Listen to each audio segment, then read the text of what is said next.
Welcome back to the RMAC Showcase. We are now at the El Pomar Natatorium here on the campus of Mesa State College.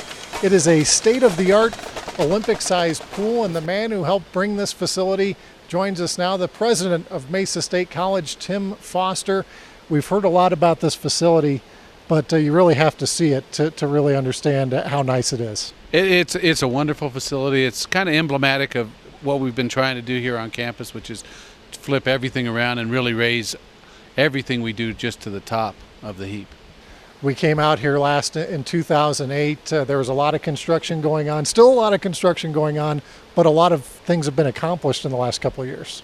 You know, from classrooms, we were talking the other day, and I think we're at 100% of our classrooms in a year will be state-of-the-art, and athletic facilities just the same, and our recreation center where our non-student athletes get to go get their exercise. We really believe you've just got to be, of the highest quality everywhere we look, and we're getting there. We're really close.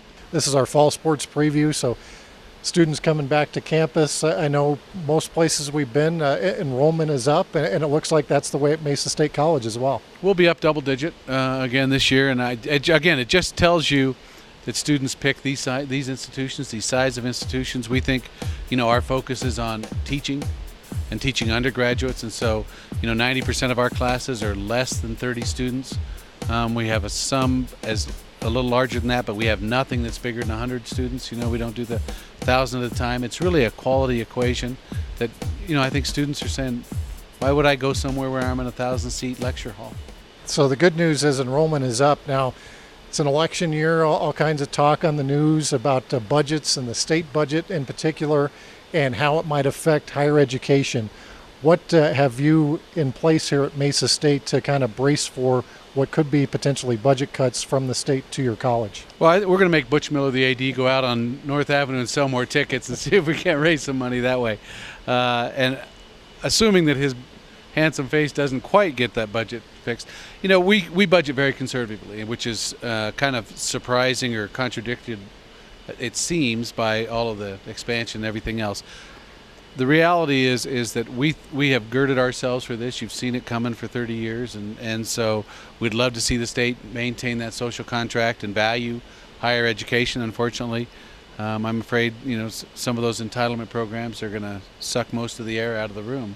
So from that perspective, growth, and then trying to balance affordability with access, and how do we keep this an access point, but at the same time, you can make it cheap and not have any value, or you can maintain quality. And so that's the balance we've got to strike. You're a very active president in the Rocky Mountain Athletic Conference, and you're on a task force right now in looking at membership options. We reported earlier in the show, Nebraska Kearney looking at going to a different conference, which would change the numbers around a little bit.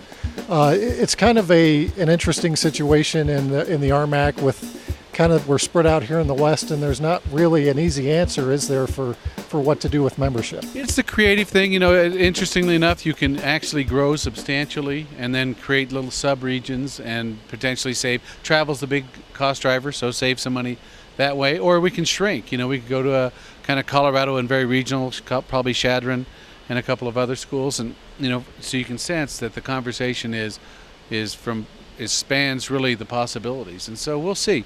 It's going to be quality of competition first, cost a close second, and then do we have schools that want to be with us and want to stay? The Kearney thing, that's a natural. They are so far from us, and they're so much closer to a conference where they live.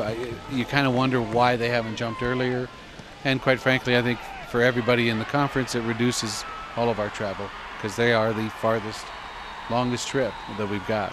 Well, regardless of who we have in the RMAC in the next few years, Mesa State looks to be among the top teams pretty much in every sport. That's got to make you pretty happy. They're going to be competing for RMAC championships for a lot of years to come.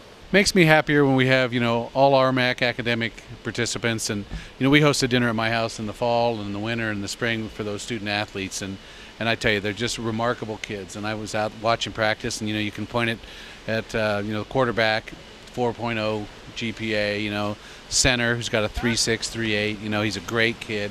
Just, you take those kids like Ryan Swope or some of the kids that you've interviewed, but they're just really talented and very, very multi-talented kids. So we want them to compete at a high level, but as much as that, we want them to do well in the classroom. That is Tim Foster, the president of Mesa State College.